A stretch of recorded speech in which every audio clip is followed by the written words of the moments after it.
નમસ્તે દર્શક મિત્રો, દેશ અને દુનિયાના તાજા સમાચાર તેમજ ખેડૂતને લગતી ઉપયોગી માહિતીને લઈ ફરી એકવાર નવા વિડીયોમાં આપ સર્વે મિત્રોનું ખેડૂત ખબર યુટ્યુબ ચેનલમાં સ્વાગત છે।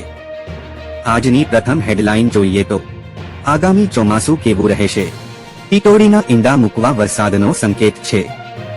લુણાવાડાના દલુખડિયા ગામે ટીટોડીએ ઊંધા ઈંડા મૂકતા અંદાજ લગાવ્યો છે કે આ વર્ષે વરસાદ સારો એવો થશે। 3 ઈંડા મૂકે તો અંદાજ લગાવવામાં આવે છે કે વરસાદ 3 મહિના થશે અને 4 ઈંડા મૂકે તો 4 મહિના વરસાદ થશે। બિલ્ડિંગ કે ઊંચા સ્થાન પર ઈંડા મૂકે તો સારો અને વધારે વરસાદ થશે અને જલ્દી ચોમાસું બેસશે એવો અંદાજ લગાવે છે। ઊંધા ઈંડા પરથી સારા ચોમાસાનો અંદાજ છે। ત્યારબાદના સમાચાર જોઈએ તો સી.આર. પાટીલ ઉમેદવારી પત્ર। લોકસભા ચૂંટણી માટે ગુજરાત ભાજપના પ્રદેશ અધ્યક્ષ સી.આર. પાટીલ 18 એપ્રિલે ઉમેદવારી પત્ર દાખલ કરશે। આ પ્રસંગે તેઓ શક્તિ પ્રદર્શન કરશે।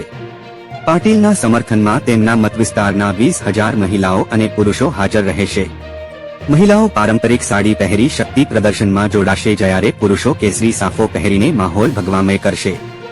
આપને જણાવી દઈએ કે ગુજરાતમાં 7 મેના રોજ મતદાન થશે। ત્યારબાદના સમાચાર જોઈએ તો ગુજરાતીઓ માટે સારા સમાચાર। જૂનાગઢ માર્કેટિંગ યાર્ડમાં કેરીની આવક શરૂ થઈ ગઈ છે। એક બોક્સનો ભાવ 100 થી 1,800 રૂપિયા સુધીનો છે। આ વર્ષે વાતાવરણમાં ફેરફારને કારણે કેરીની આવક ઓછી થઈ રહી છે। ગત વર્ષે કેરીના બોક્સનો ભાવ 250 થી 500 રૂપિયા હતો। માર્કેટ યાર્ડમાં કેસર ઉપરાંત અલગ અલગ પ્રકારની કેરીઓ બજારમાં વેચાય છે। આવનારા દિવસોમાં જૂનાગઢ માર્કેટિંગ યાર્ડમાં કેસર કેરીના બોક્સની આવક વધી શકે છે। 15 થી 20 દિવસમાં કેરીની ફૂલ સિઝન શરૂ થઈ જશે। ત્યારબાદના સમાચાર જોઈએ તો પીએમ મોદી ગુજરાત આવશે। પ્રધાનમંત્રી નરેન્દ્ર મોદી ચૂંટણી પ્રચાર અર્થે ગુજરાત આવશે। 19 તારીખ બાદ તેઓ ગુજરાતમાં પ્રચંડ ચૂંટણી પ્રચારનો પ્રારંભ કરશે। ગુજરાતમાં 4 ઝોનમાં 6 થી વધુ જાહેર સભાઓને તેઓ સંબોધન કરશે। એક દિવસમાં 2 સભા અને રોડ શો બાબતે વિચાર ચાલી રહ્યો છે। ગ્રામ્ય વિસ્તારમાં સભાઓ અને શહેરી વિસ્તારમાં રોડ શોનું આયોજન થઈ શકે છે। જો કે તેમના પ્રવાસ અંગે સત્તાવાર જાહેરાત કરવામાં આવી નથી। ત્યારબાદના સમાચાર જોઈએ તો ક્ષત્રિય સમાજનું સંમેલન। પરસોત્તમ રૂપાલાના વિરોધમાં રાજકોટ મોરબી રોડ પર રવિવારે ક્ષત્રિય સમાજનું સંમેલન યોજાશે। વિશાળ સંખ્યામાં ક્ષત્રિય સમાજના ભાઈઓ બહેનો હાજર રહે તેવી શક્યતા છે। અમદાવાદ ખાતે મળેલી બેઠકમાં આ નિર્ણય લેવાયો છે। આમ 14 તારીખે રાજકોટમાં સંમેલન યોજાશે, જ્યારે 16 તારીખે ભાજપ ઉમેદવાર પરસોત્તમ રૂપાલા જનસભાને સંબોધન કરી કલેક્ટર કચેરી ખાતે ફોર્મ ભરવા માટે જશે।